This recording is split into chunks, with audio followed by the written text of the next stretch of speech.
أوراق مبعثرة، أقلام فقدت حبرها، وروحك تعبت أكتر من كل ده. بتبص في الورقة وتسأل نفسك ليه كل ده؟ ليه لازم أحفظ؟ أذاكر؟ أكتب؟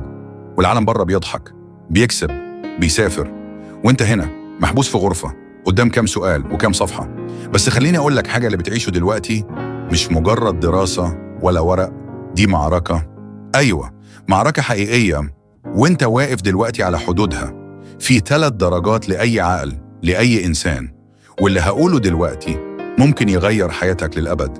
الدرجة الأولى القاع، اللي ماشي مع الريح، اللي يعيش ويموت من غير ما حد يحس بيه، لا هدف لا طموح لا أثر.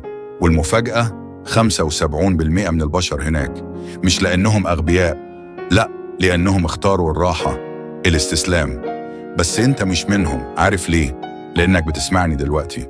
الدرجة التانية، الدرجة اللي فيها أنا وانت، درجة محاولة، لسه بنتعثر، بنقوم، نقرأ، نتألم، نكسر القيود، نحاول نفهم. دي أصعب درجة، فيها بتكون تايه، مش في القمة ومش في القاع. 22% من الناس هنا. بس الدرجة الثالثة القمة، درجة الصفوة، درجة اللي كسروا كل شيء جواهم علشان يوصلوا. 3% فقط، 3% من البشر شافوا الضوء في آخر النفق ومشوا ليه، حتى لو على الجمر. دلوقتي اسمعني كويس، انتقالك من الضياع إلى العظمة، من التشتت إلى الإنجاز، من المجهول إلى القمة، مش هيحصل من فراغ. لازم تثبت لنفسك إنك قدها، مش علشان ورقة ولا علامة، لكن علشان تعرف إنك تقدر. قدرك قدم ليك امتحان فصل سنة كاملة، مش ورق. دي بوابة لحلمك. في ناس كتير سقطت في نص الطريق، مش لأنهم مش أذكياء، لكن لأنهم ملقوش اللي يقولهم كمل، انت قريب قوي هتوصل. فاسمح لي أكون الصوت ده دلوقتي، ولو عديت ده انت عديت معاه حاجات أكبر بكتير. دي مش ورقة بتكتب فيها، دي مش دراسة، دي معركة بينك وبين نفسك. هتيجي لحظات تحس إنك بتضيع، محدش سمعك، محدش حاسس بيك، بس انت سامعني دلوقتي وأنا شايفك. محدش هيشوف تعبك، ولا هيسقف لك في نص الليل، ولا هيشيل عنك الحمل.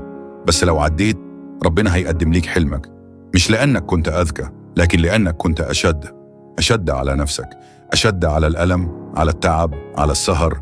هنا بيبان إذا كنت من النخبة ولا من اللي قاعدين بيتفرجوا. أنا واقف وبحاول، مفيش ضمان للنجاح، بس فيا إرادة مش هتنكسر. وإنت هتفضل تتفرج ولا هتقف وتكمل؟ الطريق بدأ وإنت اللي تختار تمشيه أو تسيبه. القمة مش للكل، لكنها بتبدأ بخطوة من واحد بس. هل هتكون أنت؟ لو الكلام ده لمس فيك حاجة، ما تنساش تعمل اشتراك وتفعل زر الجرس علشان يوصلك كل جديد. اللي جاي أقوى.